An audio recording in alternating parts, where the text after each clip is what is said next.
Hey, what's up, everybody? This upload is coming to you July 12th, 2017. My name is Dallas Post, and I'll be your host for this edition of the Post Money Plan podcast. We believe that empowerment comes through knowledge, so our purpose here is to inform, educate, and stimulate thought on topics within personal finance, economics, and investing. Don't forget, you can find us at postmoneyplan.com or search the Post Money Plan in the iTunes podcast app or in Google Play as well. Okay, so we cut the discussion off last week. We'll continue it now this week with part 2, coming back for the discussion in the topic of negotiation. We'll be delving into deal making, points to consider in negotiation, things you can use as leverage, things that work and don't work very well, anecdotes from international dealings, and things like that. So welcome to the show, Brett. Thank you. Glad to be here. So some of the issues that I wanted to address is to go into some of the strategies to achieve the results you're looking for in a negotiation. So what we used to do as a rule of thumb in my past life is, depending on where we were in the world, we'd actually build into our numbers some percentage on where we thought the price would go. And so that was built into our sandbox. We call it the sandbox. And so whenever we go to senior management for approval, we would say, look, this is where I think this is going to end up. This is how I plan for this conversation to go. Are you happy around these parameters? And then I'll try to get it over here as far as I can. But in general, are you okay if it lands somewhere in this area? And then they'll say yes or no. And then once you know that, then you can go negotiate with a customer with confidence because you know what's approved and what's not. And so part of this is you have to know what you're willing to spend before you go in there. And you have to know what something's worth. So you can't go in somewhere not knowing what a service is worth and try to negotiate. So whenever I go negotiate my rent, what I'll do, and I keep coming back to this example because it's kind of a fun one, but after I turn in my notice and it gets to be a month before I'm going to get kicked out, quote unquote, which has never happened, by the way, and I've done this 9 times at least, and it's never happened.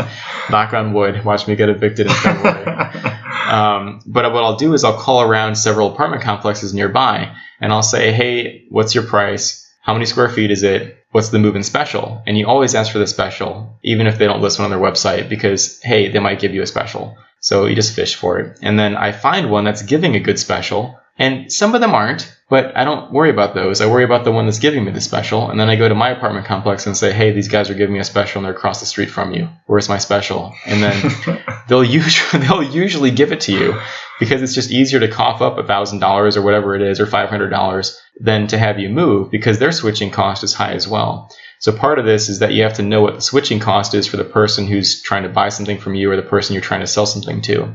So there's always a barrier. I would say a more generalized point to what you're saying is that knowing what you bring to the table in terms of advantage as whatever party you are, what you're benefiting them versus what they would have to do with another customer. You know, if you're a safer credit risk and you've been a loyal customer and it would cost them a bunch to get someone else, those are advantages that you have that you can use as negotiation tactics. Those are things you can use as leverage.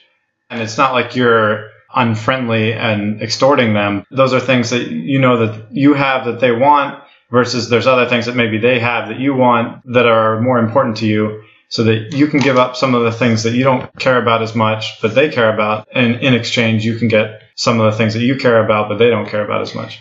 And that's a very good point, too, is that part of this is you want to be the easy button. So you want to be the person that's easy to do business with. We have a person who we've hired a company to do some work for us. And this guy works in sales over there. And I was over there talking to him and he said, hey, he asked what we were up to. And so I told him a few things. And he said, hey, why don't you let us do that for you? And I know I'm not going to hire this guy to do that because he's going to be way too expensive.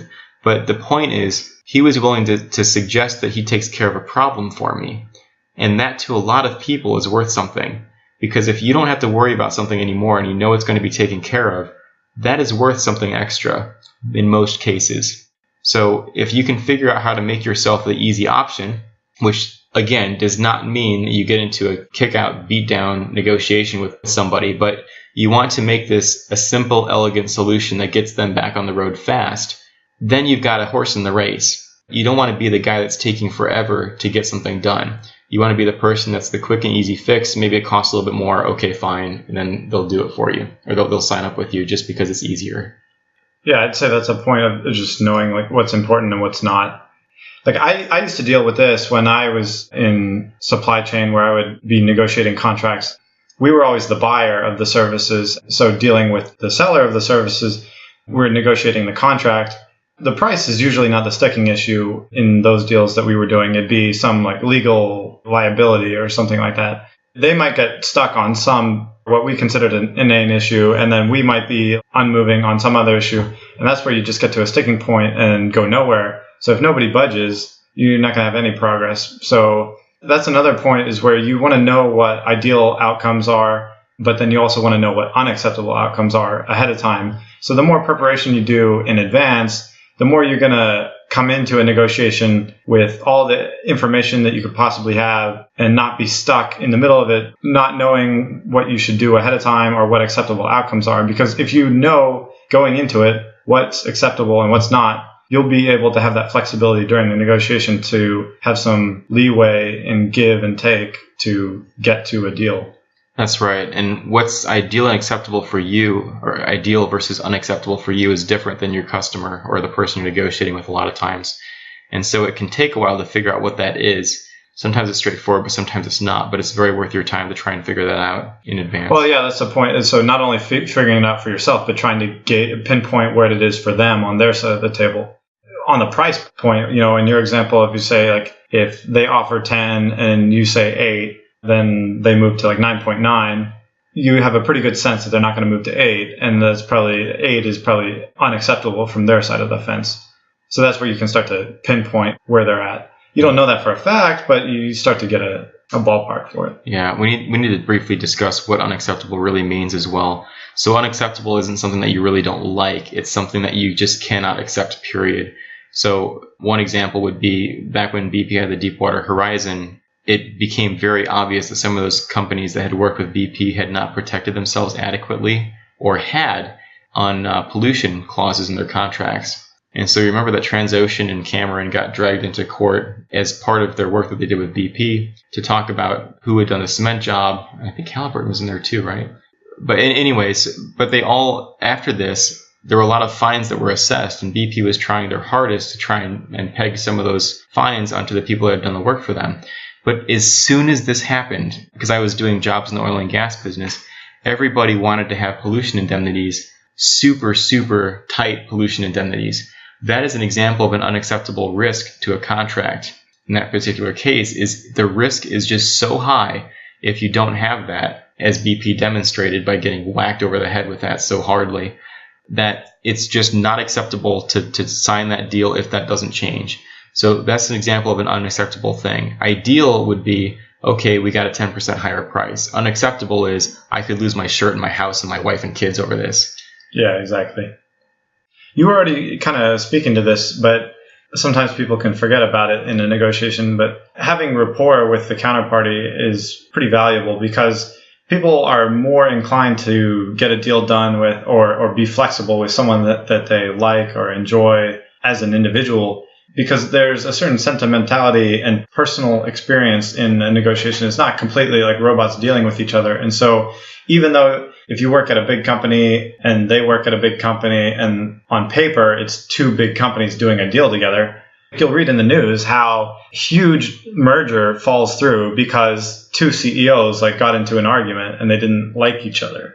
That kind of stuff matters, because in the end, it does come down to personal relationships. And even multinational conglomerates and governments are, in the end, made up of individual groups of people. So the rapport that individuals have, what you have with the counterparty, is important. Yeah, and I'll give an example of establishing rapport from my commercial world. I was over in the Middle East negotiating a deal with some people from a country over there, and in Islam, you don't drink alcohol. And so how do you tell if someone is following Islam is usually they'll step out to pray a couple times during the day. And so if you're sitting in a room with them all day and they leave every few hours to pray, then that's a pretty good sign that that's what they're following. And so this happened when I was negotiating with them. And so we took them out to dinner afterwards, which is fairly common practice, just to get to know each other better. So during the day when you negotiate, it's professional. And then in the evenings, that's when you get to know someone more personally. And then you come back to the table the next day to negotiate again. And so what happens is as the week goes through, and usually these negotiations would take a week or two, and this isn't just a, hey, this is the first time we're meeting this person. This is more of a, we both established what we want to get done out of this week. Here's what we're going to talk about. And then you've got the agenda set and you're going through it. But what happens here is you're trying to get to know the person better. And so you understand how they tick and who they are as a person. And so that's how we'd establish rapport, is by having these dinners. So we got to dinner with these people, and the sales guy that I was working with for my company immediately goes and orders alcohol. And I'm thinking, well, that's not maybe the best decision here to establish rapport with these guys. And so they order some juice. I order juice as well after them. And then the waiter comes by later on and asks if we can have anything else. And so he asks the customer first that I'm dealing with, and they said, no, thank you, I've had enough. And that's another concept in Islam, is not taking more than you really require. And so I said, no, thank you, I've had enough, after they did as well. And so, of course, my sales guy goes and orders another round of drinks. The point here is that you don't have to follow Islam. The point here is that they need to perceive that you are having empathy with them, that you're able to understand who they are and what's valuable to them. I think that really is about reading your counterparty. That's not only about like verbal cues literally in the negotiation, but you're talking about interpreting their culture, what they're bringing to the table in terms of like how they operate. And if you're just completely ignorant of their culture or where they're coming from, you may offend them. And if you offend them, they may not want to do business with you. Yeah, and I'm over in the UK rather frequently for work, and I met a man on the train once over there who was talking about how he had done a lot of business back in China, back before China had really become the powerhouse that it is today. And back when he was doing the deals in China, the group that he was dealing with specifically refused to talk business with him for 3 weeks. And so he ended up spending a whole career in China, but the point, they wouldn't talk at all. No, what happened is, what he found out is that the culture prevailing at the time was that they wouldn't talk business until they understood you as a person. And so they kept inviting him out week after week after week. And it wasn't until after the third week of going out with him and going to bars, whatever it was that they would do, it wasn't until they felt like they knew him that they would talk about business. So whenever he tried to bring up business, they would say, no, there's no time to talk about that. Let's go out and get a drink. And so he had a strong liver. But the point is, the culture that existed in that bubble that he was operating in then was that they did not even want to talk to you until they thought that you understood who they were and how they did business. Very different than how we think in America and in Western European nations. Here, we don't really care about who somebody is. We care about what they're offering. Over there, they care much more about who the person is that's offering it to them. And you'll see that as well in the Middle East a bit, and South America to some degree as well. So the point here is that people have different perspectives and different values. A lot of places want to understand who the person is that they're dealing with. And we were selling some compressors once over in China again, and we were told that our competition was claiming a higher efficiency than we were. So our engineering team goes over there and says, well, that's very nice, but how many compressors have you bought from me? And so they said, this many. And our engineering guy said, yes. And how many of them have come in below our guaranteed efficiency? And they said, none of them. And he said, that's right. Every time that I've told you something I'm going to do, I've done it. When have these people done what they said they were going to do? And they said they haven't. And so this customer ended up buying our equipment just because of that relationship and because of that reputation. That's unusual. Most other places in the world would say, look, this number is higher than this one. I want this. So you have to understand that that's not always the case. Some people don't always want the lower number or the higher number. They want to understand or have faith that you're going to deliver what you want. In the end, I think that all that comes back to interpreting the signals and the signs and the body language and everything from the other party, and having an understanding of their culture. All that stuff is just reading the counterparty and trying to empathize with their side of the equation so that you can come to the best outcome. I mean, we've kind of been alluding to this, but I think just the concept of quid pro quo, where that's basically what negotiation is. What do you give? What are you getting in return? It's always be thinking about, what can I bring to the table, and not just about what am I getting, but what are you offering? It can be easy to forget that in a negotiation, is what are you benefiting them? Yeah, and part of this, so just to be clear, so we have the same understanding of what this means. So quid pro quo means this for that. So we're saying, I will give you this in exchange for that. And that's it. So it has a negative connotation a lot of times due to some abuses in the past. But when we say quid pro quo, there's no negative connotation there. We're just saying, if I give you this, I would like for you to give me this.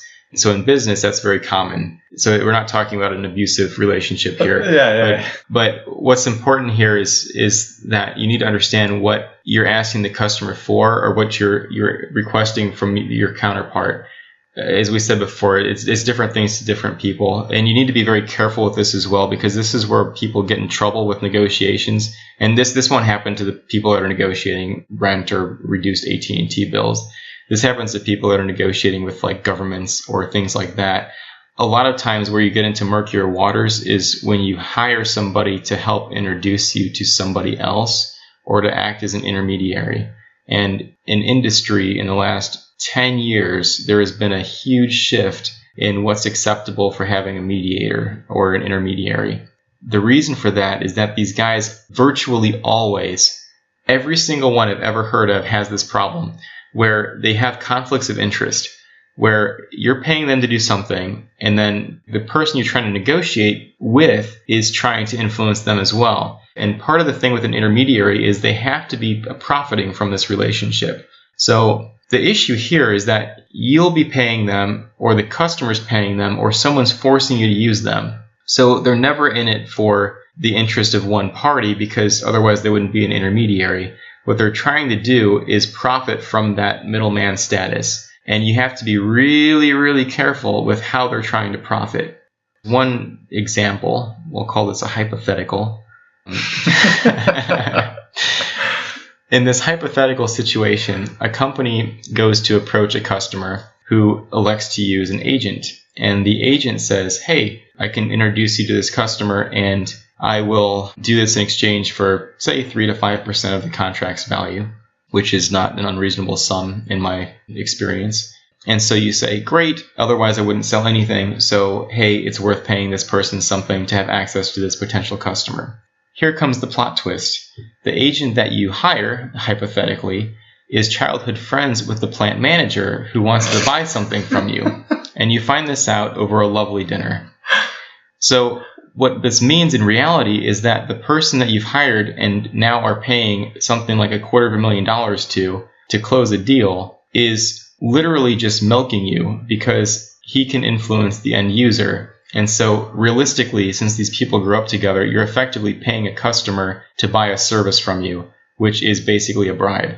So when you get into situations like this, and I believe I'm jumping ahead a little bit here, you have to understand that this for that, the quid pro quo, you need to be really careful with that. Because the overall concept is that you're exchanging something of monetary value for something else of monetary value, or some committed service in the future. But this gets really murky really fast when you're trying to influence someone by making some sort of promise or some sort of payment. So you need to be very careful. Well, when it comes to talking about third parties, yeah, you definitely want to watch out for conflicts of interest. And that's the case like throughout business. Like wherever there's conflicts of interest, there are murky waters, and you want to tread lightly. Yeah. So in that hypothetical situation we talked about, what would happen in there is that the person who is running the sales project or managing the sales project would report that back to the company, and the company would say, hey, screw this guy, he's out. And then they would cut the agent, and then the agent would be very upset, and it would take an additional 2 years to close the project. But again, speaking in hypotheticals. Okay, well, let me throw you a curveball. What if negotiations either start hostile or turn hostile, but both parties are trying to get a deal done? For whatever reason, they're not walking away from the table, but negotiations are hostile. How do you handle that? Yeah, so the first real negotiation that I had with the customer, I was just thrown to the wolves. They sent me across the world to go meet with this customer, and the first 4 hours at least were just the customer showing me emails and talking to me about how my company did such a terrible job and they hated us and everybody else in that continent hated us. And here are some emails about them talking about how much they hate us. And by the way, it's nice to have you here. So The first thing is that you have to realize that you cannot use your emotions as a guide when you're negotiating. You can use them as a general feeling for how you think the customer is or someone's perceiving you or how they're reacting to you if you're particularly intuitive. But the point here is that you cannot let someone use your emotions against you when you're trying to negotiate something.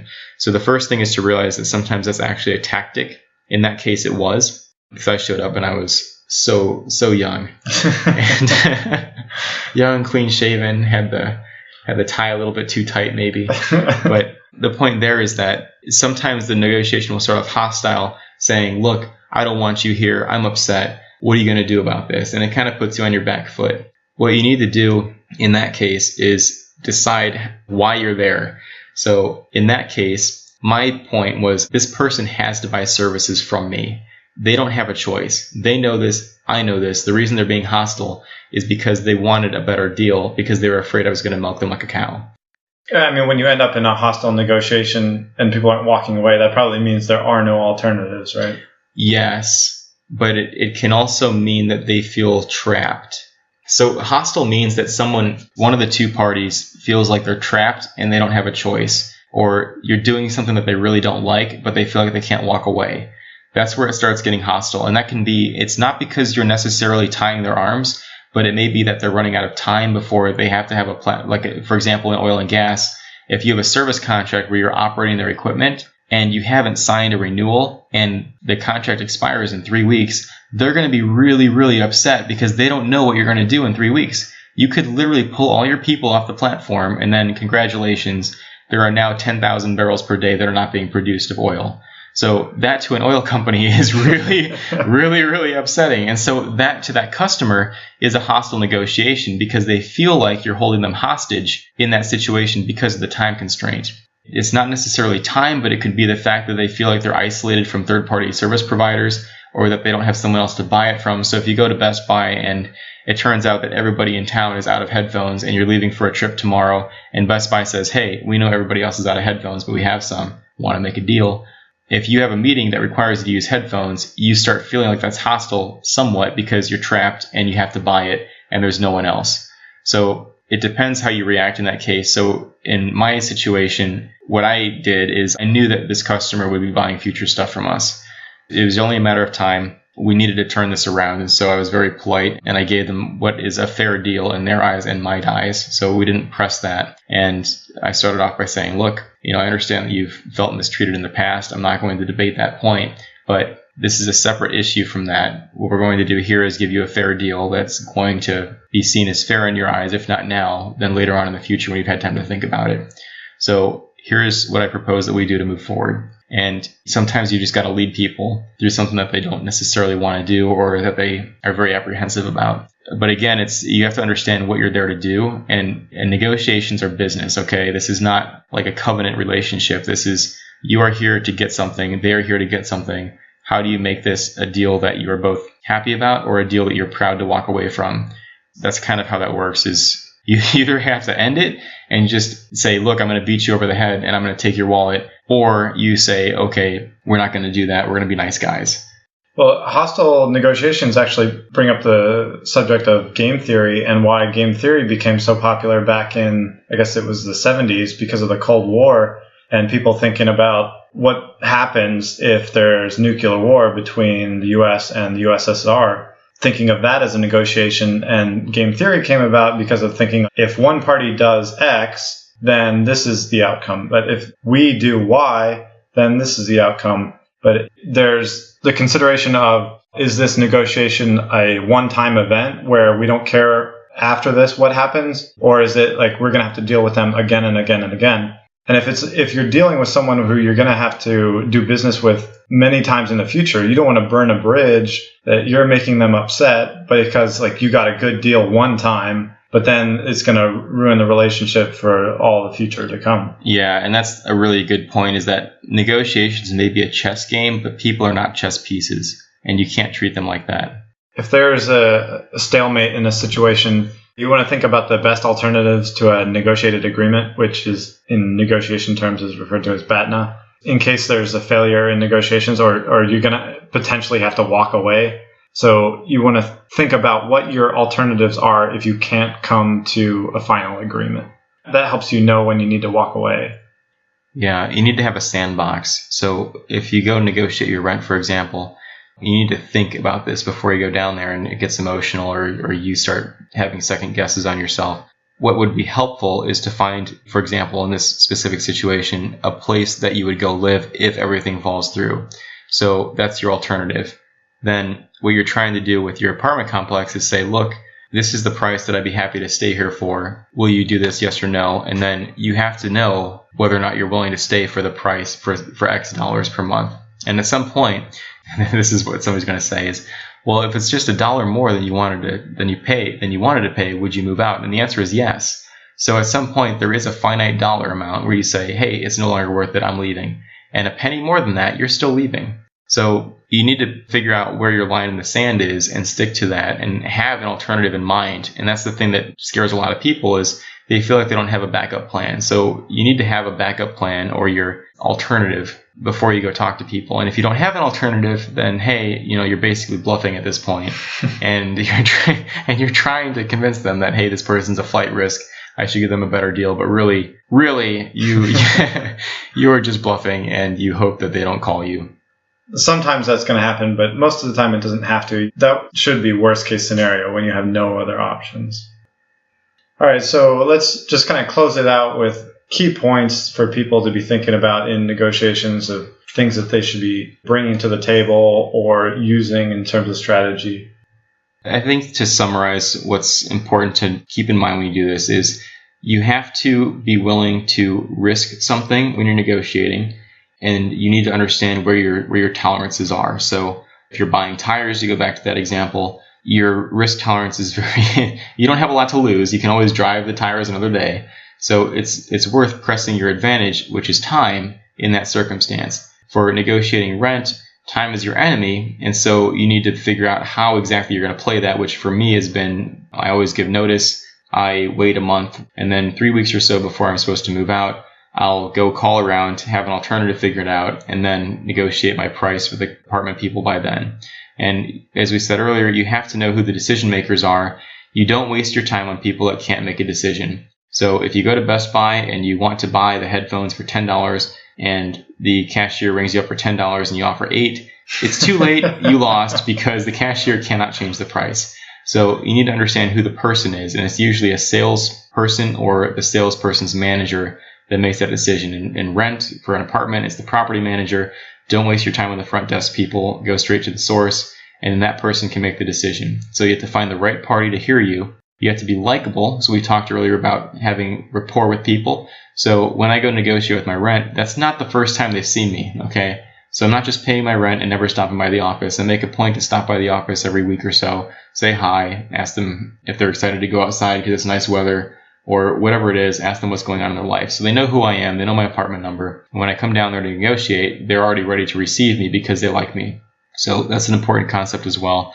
You have to have your sandbox. We talked about that, which is what am I willing to accept? What am I not willing to accept? You have this defined before you go in. And then we talked about market exploration, which is you trying to figure out by throwing out a couple numbers or throwing out a couple ideas to the person you're talking with, gauging their reaction and saying, okay, is this something that's acceptable to them, yes or no? If I, for example, in my job, get kicked out of a conference room and told not to come back, probably came in a little bit too high on my price. But the point is there's another opportunity. So you have to do the exploration all the time. So when Geico tries to raise your insurance, you say, okay, fine, let me get 5 other quotes. So you spend the 15 minutes calling around, an hour, whatever it is. And this is the thing too. This is a side note, but people don't want to call around like, oh, it takes too much time. What do you get paid per hour? If you save $300 in a year on insurance, isn't it worth, 10 hours of your time to figure it out? It is. But realistically, it doesn't even take 10 hours. It'll probably take you an hour of calling around to save $100. Congratulations, you just made $100 an hour. How often do you get to do that? So the point here is figure out what the cost is to pursue the opportunity and then make the choice. The other thing we talked about is asking for the best price. And a lot of times that can just short circuit a negotiation, even in America, and just ask them for their best price. You also have to remember that big companies don't have time to deal with you. So you have to find a small company and someone who's receptive to making a deal. The caveat here is that some companies that are very large have small local branches that are run by local people who care a whole lot more. And so if you find, for example, a McDonald's franchise, McDonald's is a huge faceless organization. The reality is that the CEO has no idea who you are, nor does he care. But if you're in a small town and you buy McDonald's every day of the week, you're probably going to get a free fry once in a while. But the point there is that you've established the relationship, you've established that you're a regular customer, they'll probably work with you. It's the same thing when I used to have a crippling addiction to Taco Bell. I probably went there 3 or 4 times a week, easy. And it was always at the same time. And so I always had the same cashier at the window.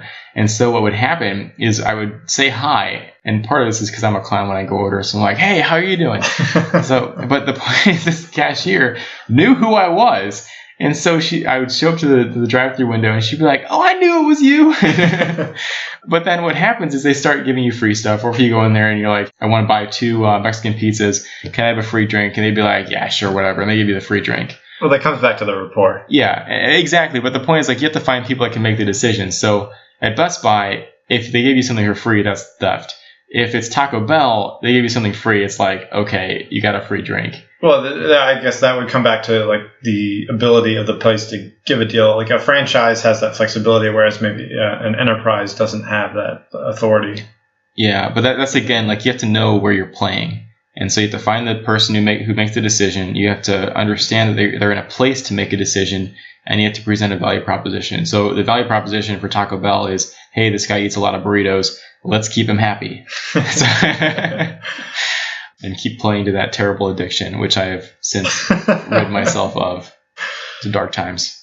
Like a good little plug for Taco Bell there. A little plug for Taco Bell. Go order Taco Bell. Get the cheesy bean and rice burrito, $1.19.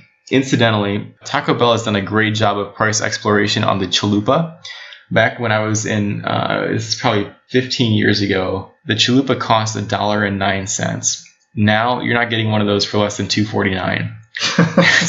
I'm just telling you that the rate that is compounded is very significant. It has more than doubled in price in the last probably 10 years. I'm just saying Taco Bell has done a great job of pushing the chalupa and finding out what the market will bear on that price. All right. On that note, we'll wrap up things here. So thank you for listening to this episode of the Post Money Plan podcast. And don't forget to subscribe to our podcast channel on the iTunes podcast app.